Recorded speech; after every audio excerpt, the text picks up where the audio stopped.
அக்கினியில் நடந்து வந்தோம், ஆனால் சேதம் ஒன்றும் இல்லை அப்பா. கண்ணீரை கடந்து வந்தோம், நாங்கள் மூழ்கி போகவில்லை அப்பா.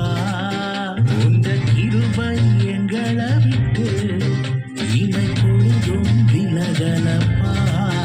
உங்க கிருபை எங்களை விட்டு இமை பொழுதும் விலகலப்பா.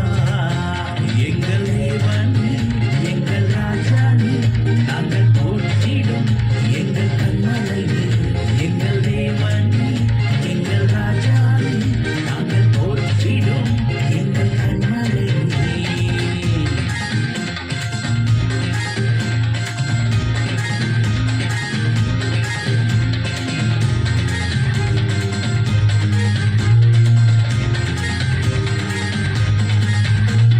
செங்கடலை நீர் பிளந்தீர்,